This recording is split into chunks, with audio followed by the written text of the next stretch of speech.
l'invité de la matinale. KTO Radio.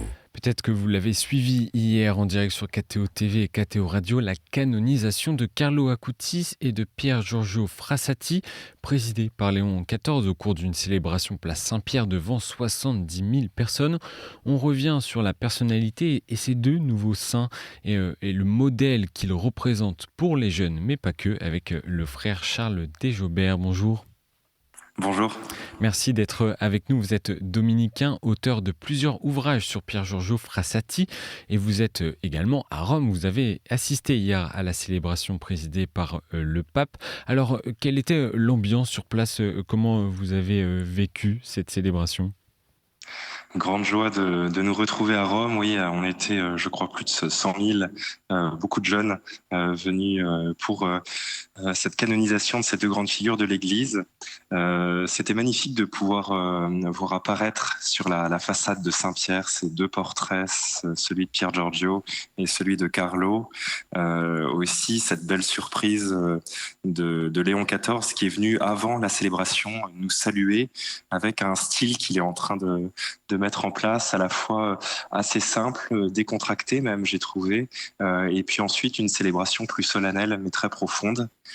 Et puis joie pour moi qui suis un ami de Pier Giorgio depuis de longues années, de pouvoir voir aussi Wanda Gawronska, sa nièce, présente, qui maintenant est très âgée, mais qui était là pour cette célébration. Et qu'est-ce qui vous a particulièrement marqué ? J'ai été très marqué par la prédication, l'homélie du pape, de Léon XIV. J'avoue que j'avais été un petit peu déçu dans un premier temps de voir le report d'abord de la canonisation de Carlo, puis celle de Pier Giorgio. Ça devait avoir lieu au printemps, et puis pour Pier Giorgio cet été début août. Et finalement, j'ai été très heureusement surpris du lien qui a été fait entre ces deux saints, et j'ai trouvé que tous deux se complétaient, se renforçaient l'un l'autre sans se faire d'ombre, et ça c'était une vraie joie de voir que leur message à chacun, à presque un siècle de distance, prenait une actualité incroyable. On va revenir sur ce lien, mais tout d'abord sur cette célébration et notamment l'homélie de Léon XIV. Je voulais vous faire rebondir sur une phrase qu'il a dit. Il a encouragé tous les fidèles à travers ces deux nouveaux saints, et en particulier les jeunes, je le cite, à ne pas gâcher la vie, mais à l'orienter vers le haut et à en faire un chef-d'œuvre. Que faut-il y comprendre ? Oui, faire de sa vie un chef-d'œuvre, c'est peut-être pas faire de sa vie quelque chose d'absolument parfait, mais au contraire de vivre pleinement avec les dons qu'on a reçus de Dieu, de vivre pleinement ce qu'on a à vivre aujourd'hui, chacun avec son caractère, ses talents, et c'est ce qui est impressionnant chez eux deux, c'est qu'ils inventent une manière d'être saint. Et la sainteté, c'est sans doute cela, être de plus en plus à l'image de ce que Dieu nous appelle à être, donc de plus en plus soi-même pour être effectivement à l'image de Dieu. C'est une grande confiance en fait dans le fait que Dieu nous a créés à son image, et que en étant soi-même authentiquement, en laissant passer la lumière du Christ en nous, eh bien on est véritablement au service, on invente quelque chose de nouveau. La sainteté à portée de tous, a également dit Léon XIV. Frère Charles Desjobert, un mot d'abord sur Carlo Acutis, que l'on surnomme affectueusement le saint patron des geeks. Alors pourquoi le surnomme-t-on ainsi ? Alors oui, Carlo Acutis, qui est né en 91 et est mort en 2006, donc très récemment, à l'âge de 15 ans, eh bien s'est lancé notamment la dernière année de sa vie, alors qu'il avait 14-15 ans, dans la création d'un site internet pour faire connaître notamment les miracles eucharistiques et parler en fait de son amour pour Dieu. On est au début d'Internet, et donc d'une certaine manière, il invente une manière d'utiliser ce nouveau média. On n'attendait pas un saint à cet endroit-là, peut-être, le saint au basket ou le geek de Dieu. Alors, c'est des formules, mais ça ne résume pas toute la vie d'un garçon, d'un homme. Mais évidemment, c'est une manière de dire que la sainteté, elle est à chaque fois pour aujourd'hui, et à chaque époque, il y a une manière particulière de parler de Dieu au monde, et chacun doit pouvoir l'inventer, la trouver pour être authentiquement saint.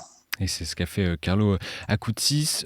Frère Charles Desjobert, vous avez également écrit plusieurs ouvrages sur Pier Giorgio Frassati, une figure sportive, bon vivant et proche des pauvres. Qu'est-ce qui définit le plus Pier Giorgio Frassati? Qu'est-ce qui vous touche chez lui?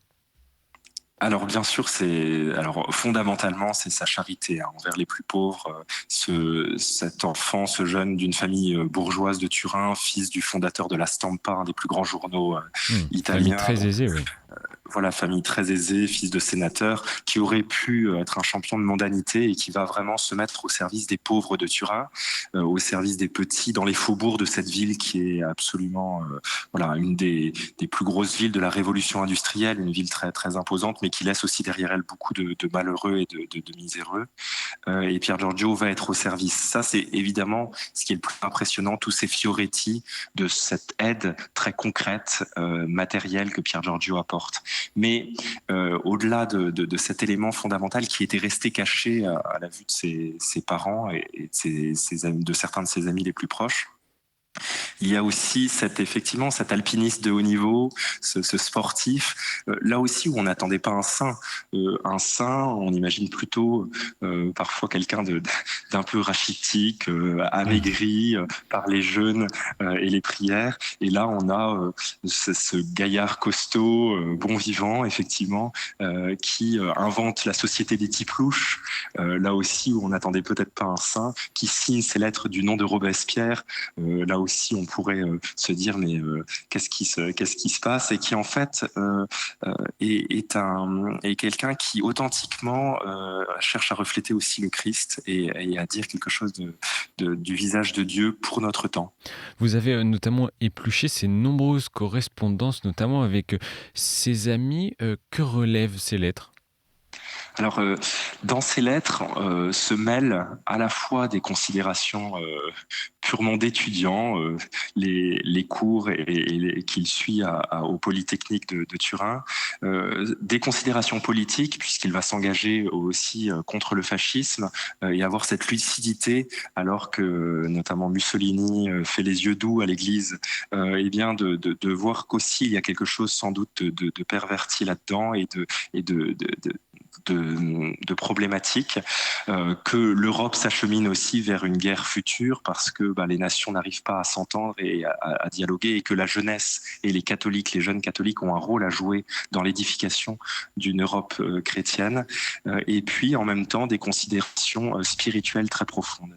Et sans cesse, il passe de l'un à l'autre. Il va demander la prière de ses amis parce qu'il est conscient que sa volonté est habituée à céder, et donc il y a chez lui un engagement profond et la volonté d'avancer dans une vie de foi à la suite du Christ sans cacher les difficultés qu'il rencontre. Et là, il y a quelque chose de très profond d'une amitié spirituelle. Cette amitié spirituelle, c'est s'appuyer sur nos proches pour avancer. Frère Charles Desjobert, je voudrais revenir sur le lien entre Carlo Acutis et Pier Giorgio Frassati. Quel point commun vous voyez entre les deux? Alors le point commun réside, oui, dans cette manière d'inventer une manière d'être saint qui est un peu inhabituelle. Voilà, on n'est pas sur un religieux ou une religieuse un peu méconnue du 19e siècle, mais deux laïcs. Ce qui était aujourd'hui, ça nous paraît plus habituel parce que depuis un siècle, l'Église travaille à cette annonce. Oui, tous nous sommes appelés, tous baptisés chrétiens, et j'allais dire même tout homme et femme est appelé à devenir saint à sa manière, à devenir reflet de la sainteté de Dieu qui est l'unique saint, mais à être un écho de cet éclat-là.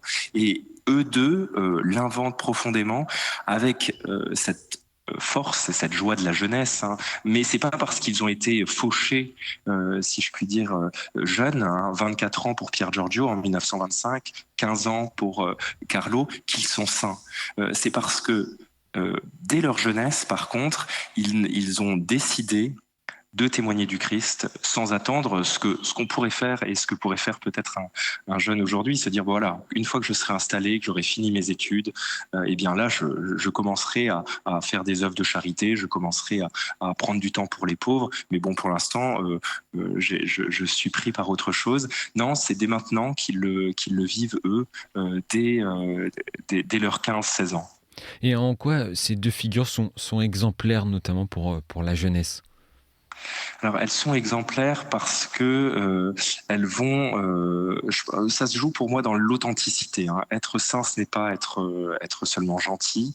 Ça ne se joue pas sur de la politesse ou une manière d'être affable ou agréable à tous, mais c'est plus profondément encore la manière de se laisser transporter par Dieu. Et donc, voilà, d'oser quelque chose de nouveau. Et ça, pour moi, c'est tout à fait exemplaire. C'est à rechercher pour chacun de nous et pour chacun des jeunes d'aujourd'hui. Comment je vais être, moi, avec mes qualités, avec mes talents qui me sont confiés, comment je vais faire fructifier ces talents pour le service de tous. Et vous l'avez dit, frère Charles Desjobert, ils ne sont pas saints parce qu'ils sont morts jeunes, mais sont-ils des modèles pour la jeunesse parce qu'ils sont morts jeunes? Alors c'est un peu le paradoxe, oui, j'allais dire pour des jeunes, n'importe quel saint est passé par la jeunesse et n'importe quel saint a eu une vie d'adolescent et de jeunes, peut-être de jeunes étudiants ou de jeunes professionnels, et donc tous sont modèles pour la jeunesse. C'est sûr que quand on meurt jeune, on focalise du coup sur cette première partie de la vie, et puis parfois des saints ont une conversion plus tardive et donc leur jeunesse est un peu moins édifiante. Mais pour eux deux, c'est aussi peut-être l'abondance de témoignages. Hein. Pour les saints du passé, souvent on a une relecture hagiographique qui fait qu'on a conservé que les exemples ou les éléments les plus authentiques, les plus beaux de leur vie. Pour Pier Giorgio et Carlo, on a des photos, on a des lettres, on a des vidéos peut-être, on a les contacts avec les lumières et aussi les ombres d'une vie humaine, mais où la lumière dépasse, j'allais dire, largement les ombres. Mais c'est intéressant d'avoir aussi les ombres. Et chez Pier Giorgio, c'est touchant dans ses lettres de voir aussi les moments de doute, les peurs, parce que là, ça nous rejoint plus authentiquement. Peut-être que... Oui. Et un dernier point, je voulais conclure sur ça, frère Charles Desjobert, Pier Giorgio Frassati comme Carlo Acutis, c'était des modèles de foi également ancrés dans l'Eucharistie quotidienne et riches d'une vie de prière intense. Vous pouvez nous parler de ce point également, de ce point commun entre les deux? Oui, très très tôt, Pier Giorgio va fréquenter régulièrement l'Eucharistie, hein, aller tous les jours à la messe. On va retrouver aussi la même chose chez Carlo. Et je crois que dans cette proximité avec le Christ dans la communion, eh bien, il y a quelque chose de très profond de leur vie de foi. Pier Giorgio disait Jésus me rend visite chaque jour dans l'Eucharistie et moi, je lui rends bien modestement cette visite en visitant ces pauvres. Et je crois qu'il y a là un lien très important, la communion qui débouche sur l'action, la vie de prière qui débouche sur un service des plus pauvres. Autour des malheureux, je vois une lumière que nous n'avons pas, nous. Le vrai bien doit être fait peu à peu, quotidiennement, familièrement. Et la vie de prière doit déboucher sur ça, non pas juste une piété personnelle, mais une action au service de tous et de cette famille humaine. Mais merci beaucoup, frère Charles Desjobert, de nous avoir fait découvrir ou redécouvrir les deux figures que sont le saint Carlo Acutis et saint Pier Giorgio Frassati, que l'on peut nommer comme cela maintenant. Je me permets de mentionner également aux éditeurs votre dernier ouvrage sur Pier Giorgio Frassati, L'audace de la sainteté, publié aux éditions du Cerf. Merci d'avoir été avec nous ce matin depuis Rome. Merci.